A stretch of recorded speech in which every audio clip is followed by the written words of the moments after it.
naturally, meron talagang mga posibleng mangyari sa sasakyan, di ba? Pwedeng magka-flat tire. Isa sa nangyari sa amin, partner, biglang na-realize ng asawa ko parang malambot yung gulong. Tapos tumingin ako sa Waze vulcanizing shop. Walang nag-a-appear dun sa strip na yon until nakarating kami, may nakita kami sa isang kanto na may katabing parang cornfield na isang napakaliit talaga na na vulcanizing. Okay. Tapos yung asawa nung nagvo-vulcanize. Oo.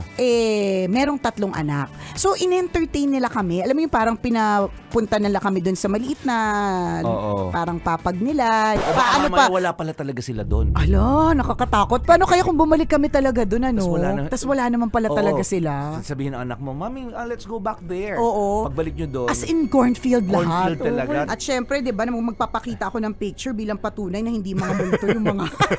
Ito yung sinasabi kong crib. Ito yung sinasabi kong ang lalaki ng awang, partner. Tapos ito yung mga anak ko. Yan ayan so sila. nakipaglaro na sila. Playmates na sila. Ayan sila, partner. Ayan sila. Ito si EJ Marcelo.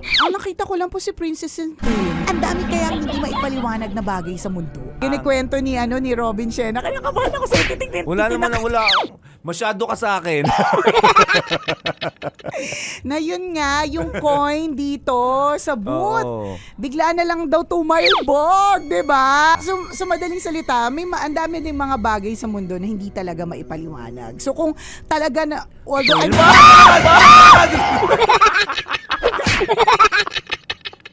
Bawal nga ako sumigaw. Message ng asawa ko. Sabi niya, meron kasing gasoline station na malapit dun eh. Super lapit. As in, malaking-malaki, kitang-kita mo tanaw na tanaw. Sabi niya, Mami, naalala mo ba na ilang steps pa lang may gasoline station? Nag-asa ko dun sa vulcanizing, hindi niya alam na yung gasoline station.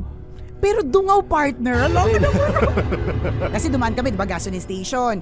Tama, pumasok kami dun sa gasoline station. Tapos, sabi ng asawa ko dun sa gasoline boy.